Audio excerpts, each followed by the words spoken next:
আসসালামু আলাইকুম। Crown cement সকালের খবরে আমন্ত্রণ জানাচ্ছি আমি মোহাম্মদ ইফতেখার। রাজধানীর বেশিরভাগ ফিলিং স্টেশনে আজও দেখা গেছে যানবাহনের দীর্ঘ লাইন। অনেকে ঘন্টার পর ঘন্টা লাইনে দাঁড়িয়ে পাচ্ছেন না কাঙ্ক্ষিত জ্বালানি তেল। হতাশায় রাইড শেয়ারকারীরা। রাজধানীর পরিবাগ পেট্রোল পাম্পের সামনে রয়েছেন সিনিয়র করেসপন্ডেন্ট আপেল শাহরিয়ার। সরাসরি যুক্ত হচ্ছে তার সাথে। আপেল, পেট্রোল পাম্পগুলোর চিত্র কেমন দেখছেন? সরবরাহ কি স্বাভাবিক আছে?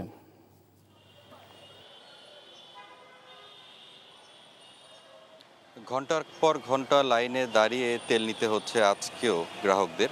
আমি বেশ কয়েকটি পেট্রোল পাম্প ঘুরে দেখলাম, কয়েকটিতে এখনও তেল দেওয়া শুরু হয়নি। আর যে কয়টিতে তেল দেওয়া হচ্ছে তার একটি এই পরিবাগে, আমি এখন যে ফিলিং স্টেশনের সামনে আছি। যারা তেল নিতে এসেছেন তাদের সঙ্গে কথা বললাম, পেট্রোল পাম্প কর্তৃপক্ষের সঙ্গে কথা বললাম। তাদের সঙ্গে কথা বলে যেটি জানা গেছে, পেট্রোল পাম্প কর্তৃপক্ষ বলছে ডিপো থেকে যে সময় স্বাভাবিক যে তেল আসার কথা, তারা কিছু কিছু পেট্রোল পাম্প মালিক সেটাই পাচ্ছেন, আবার অনেকে পাচ্ছেন না। যারা পাচ্ছেন না সেখানে একটু চাপ লক্ষ্য করা যাচ্ছে, এবং অন্যান্য জায়গায় যে পেট্রোল পাম্পগুলো রয়েছে যেখানে স্বাভাবিক সময় যে তেলটি তারা পাচ্ছেন, সেখানেও যে বাড়তি চাপ আমরা লক্ষ্য করছি রাজধানীর বিভিন্ন জায়গায়। সেটি হচ্ছে যে অনেক সময় যারা আছেন মোটর সাইকেল যারা চালাচ্ছেন, অনেকে প্রতিদিনই তেল নিচ্ছেন, এমনও অভিযোগ আমি পেয়েছি পেট্রোল পাম্পে যারা তেল দেন তাদের কাছ থেকে। আর যদিও গ্রাহকরা বলছেন যে পরিমাণ তাদের চাহিদা রয়েছে প্রতিদিন, সেটি তারা পাচ্ছেন না, অনেক কম তেল দেওয়া হচ্ছে, এর জন্য বাধ্য হয়ে তাদের প্রতিদিনে আসতে হচ্ছে। এটি একটি বিষয়। আর যানজট সকালের দিকে একটু বেশি লেগে যাচ্ছে, এটির কারণ হচ্ছে যে আমরা যেটি দেখেছি যে পেট্রোল পাম্প যে আছে প্রধান সড়কের পাশেই, সেখানে কিন্তু 2 থেকে 3 লাইন আসলে হয়ে গেছে গাড়ির। এই জন্য ট্রাফিক ব্যবস্থাপনার ক্ষেত্রে কিন্তু এটা হিমশিম খেতে হচ্ছে। জানছিলাম পেট্রোল পাম্পগুলোতে তেলের সরবরাহের খবর। জ্বালানি তেলের সংকটের খবর জানতে এবারে যাচ্ছি খুলনায়। সেখানে আছেন সিনিয়র করেসপন্ডেন্ট মোহাম্মদ আবু তৈয়ব। তৈয়ব, খুলনার তেলের সরবরাহ কেমন? সার্বিক চিত্র জানাবেন।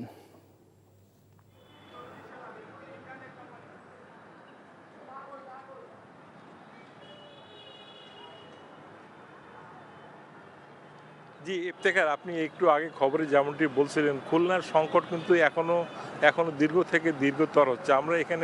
আমি এখানে রয়েছি খুলনা নির্মকাটের খুলনা ফিলিং স্টেশনে। দেখছেন দীর্ঘ সারি, মোটরসাইকেলের সারিটা একটু লম্বা বেশি, এবং তারা ওদের সাথে আলাপ করে জেনেছি কেউ এসেছেন সকাল 5:30টায়, কেউ এসেছেন তারও আগে।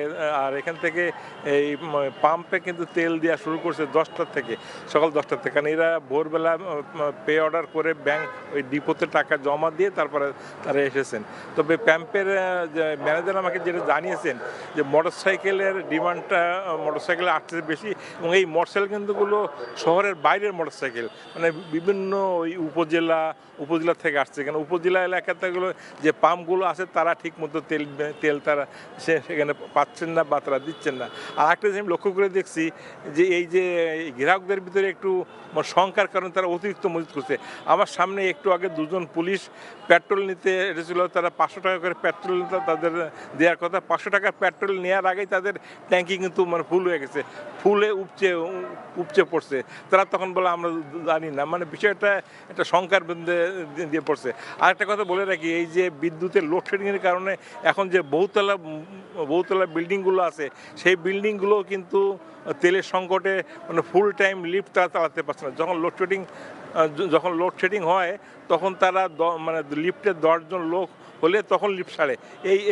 এই ছিল খুলনার সর্বশেষ অবস্থা মোটামুটি। তবে একটা সুখবর হলো যে আজকে সকাল থেকে লোকজন শুনছে যে ইরান এবং ইসরায়েল এবং যুক্তরাষ্ট্রের যুদ্ধ সাময়িকভাবে 2 সপ্তাহের জন্য নিয়ে যুদ্ধবিরতি হয়েছে এবং হরমুজ প্যানেল খুলে দিয়েছে। এতে তারা মনে করছে হয়তো আগামী যে তেলের সংকট থাকবে না। জি ইফতেখার, এই ছিল খুলনা থেকে সর্বশেষ।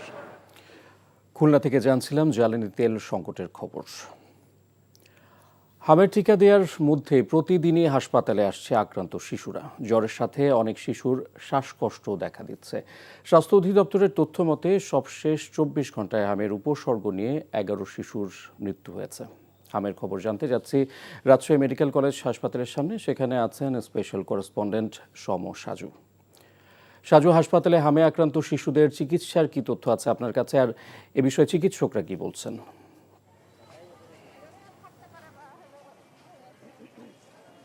হ্যাঁ, ইফতেখার রাজশাহী মেডিকেল কলেজ হাসপাতালে গড়ে প্রতিদিন ২০ জন রোগী হামের ভর্তি হয়েছে, যাদের বয়স শিশু, তাদের ৬ থেকে ৯ মাসের মধ্যে বয়স। আর রাজশাহী শিশু ওয়ার্ড যেটা রয়েছে, কয়েকটি শিশু ওয়ার্ড রয়েছে, সেখানে হামের জন্য বেড করা হয়েছে ৮০টি। তার বিপরীতে এই মুহূর্তে সেখানে ভর্তি রয়েছে ১২৩ জন।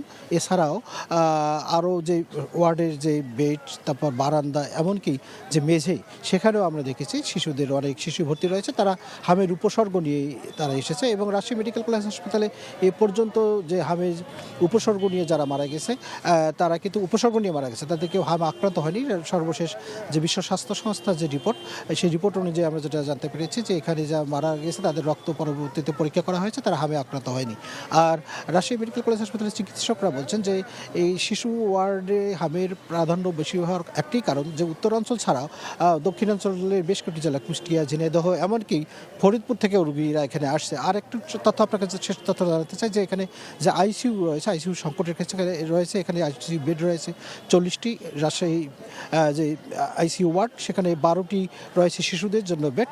এই হামের প্রাদুর্ভাব বেড়ে যাওয়ার পর ৬টি বেড আরও বাড়ানো হয়েছে, ১৮টি বেড এখানে রয়েছে। তার তুলনায় বেশি শিশু ভর্তি হয়, আইসিইউ এর কিন্তু একটু সংকুলন এখানে রয়েছে। ইফতেখার, জানছিলাম হামের প্রাদুর্ভাবের খবর। দখল দূষণে দীর্ঘকাল বুড়িগঙ্গার পানি ব্যবহার অযোগ্যের পর এবার শীতলক্ষ্যার মোহনায় বেঁচে থাকা বালু নদীও ধ্বংসের পথে।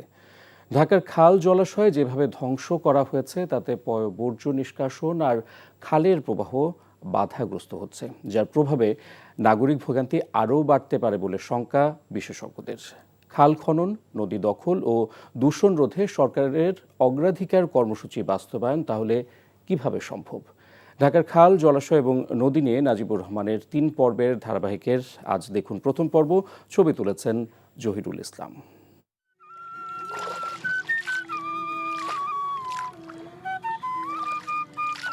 জলের সাথে সফর আলীর মিতালি কয়েক যুগের, রঙিন আকাশের সাথে ঝলমলে প্রবাহমান জলাধারের অতীত স্মৃতি সফর আলীকে তাড়িয়ে বেড়ায়। কেননা চোখের সামনেই স্বচ্ছ জলরাশি বদলে আলকাত্রার রঙে পরিণত হয়েছে। এই এলাকায় চালাইতাম, ওই মাদার টেক চালাইতাম, তার পাশে ওই জিঞ্জিরে যেতাম, আগে হেয়ারপুডি আছিল, বেড়া মাছ আছিল, টাকি মাছ আছিল, অনেক নানান পদি মাছ আছে।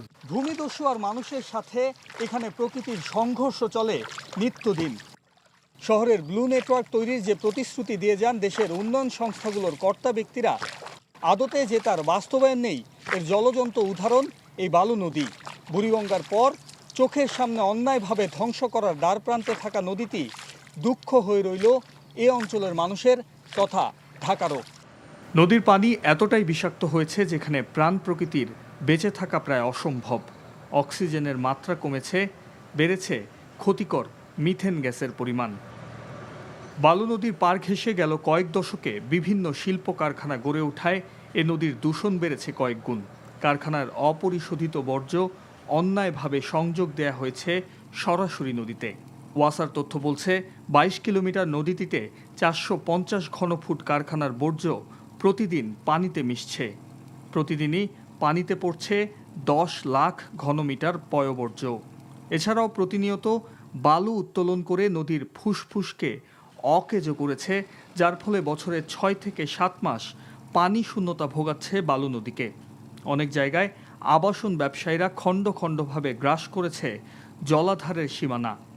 নগরীতে জলাবদ্ধতা কেন, তার উত্তর এখানেই। জেলা প্রশাসনের অবহেলা, রাজুকের পরিকল্পনার বাস্তবায়ন বিমুখতা এবং সিটি কর্পোরেশন এবং ওয়াসা এর দায় দায়িত্ব নেওয়া সত্ত্বেও অভিভাবকত্বহীনতার কারণে পুরো বিষয়টা এক ধরনের অবারিত উন্মুক্ত ছিল দখলদারদের। ৫০ থেকে ৫৫% তরল এবং কঠিন বর্জ্য এর মধ্যে পড়ে পড়ে এগুলো দূষণ এবং কুলুষিত জলাধারে পরিণত হয়েছে। ন্যাচারাল ফ্লোকে নষ্ট করছে, পানি দূষণ করছে, এটা অবশ্যই বড় অপরাধ। সেটাকে আমরা যদি চিহ্নিত করতে পারি, শাস্তিটাকে সিগনিফিকেন্ট করতে পারি, এবং একসময় ঢাকা ওয়াসা যে পরিকল্পনা করেছিল, বিগত সময় সিটি কর্পোরেশন সেই পরিকল্পনা নিয়ে আগায়নি। সবার প্রথম কাজ হবে পরিকল্পনা করা এবং সেই পরিকল্পনার মধ্যে অন্যান্য স্টেক হোল্ডারকে এঙ্গেজ করা, কমিটিকে এঙ্গেজ করা, এবং যার মাধ্যমে যাই করি না কেন, খনন বা পরিষ্কার বা উদ্ধার অভিযান, সেটা যেন ১০-১৫ বছর পরেও যেন সেটা সুফলটা পাই। ঢাকা শহরের প্রাণ বুড়িগঙ্গার দশা একই। প্রাচীন এই নদীটির দূষণ নতুন নয়, তবে বুড়িগঙ্গার আদি চ্যানেলের অংশ আবারও নতুন করে দখলের কবলে। ঢাকাকে অকেজো করার সকল আয়োজনই যেন সম্পন্ন করছে দখলদাররা। রায়ের বাজার, হাজারীবাগ সহ চ্যানেলের অনেক অংশেই পানি প্রবাহ কমেছে। রাজধানীর ব্লু নেটওয়ার্ক উদ্ধার করার পরিকল্পনা যে সহজ হবে না এমন পরিস্থিতি তা আবারও জানান দেয়। Najibur Rahman, NTV news, Dhaka. খেলার খবর, ক্রিকেট। তামিম ইকবাল নেতৃত্বাধীন বিসিবির নতুন অ্যাডহক কমিটিকে এখতিয়ার বহির্ভূত ও বেআইনি বলে মন্তব্য করেছেন সর্বশেষ কমিটির সভাপতি আমিনুল ইসলাম বুলবুল। আইসিসির হস্তক্ষেপের পাশাপাশি আইনি লড়াই চালিয়ে যাওয়ার ঘোষণা দিয়েছেন তিনি। মঙ্গলবার রাতে বিবৃতিতে জাতীয় ক্রীড়া পরিষদ এনএসসির তদন্ত কমিটির রিপোর্ট ও অ্যাডহক কমিটিকে অবৈধ হিসেবে উল্লেখ করেছেন বুলবুল। বিবৃতিতে তিনি জানান, নির্বাচিত পরিচালনা পর্ষদ ভেঙে দেওয়া এবং তামিম ইকবালের নেতৃত্বে একটি অ্যাডহক কমিটি চাপিয়ে দেওয়া অবৈধ, বিসিবির গঠনতন্ত্রের পরিপন্থী এবং সরকারি হস্তক্ষেপ সংক্রান্ত আইসিসির নিয়মের সরাসরি লঙ্ঘন। সর্বশেষ নির্বাচনে কোনো অনিয়ম হয়নি উল্লেখ করেন বুলবুল। তার দাবি, নির্বাচনটি বিসিবি কর্তৃক গঠিত একটি সম্পূর্ণ বৈধ ও 3 সদস্যের নির্বাচন কমিশনের অধীনে স্বচ্ছভাবে অনুষ্ঠিত হয়েছিল। সকালের খবর এটুকুই। এই খবরের ভিডিও সহ আপডেট জানতে ভিজিট করুন এনটিভি অনলাইন www.ntvbd.com। এছাড়াও এনটিভির জনপ্রিয় সব অনুষ্ঠান ও খবরের আপডেট জানতে ভিজিট করুন আমাদের ইউটিউব ও ভেরিফাইড ফেসবুক পেজ। 12টায় মধ্যাহ্নের খবর দেখার আমন্ত্রণ রইল। ধন্যবাদ সবাইকে।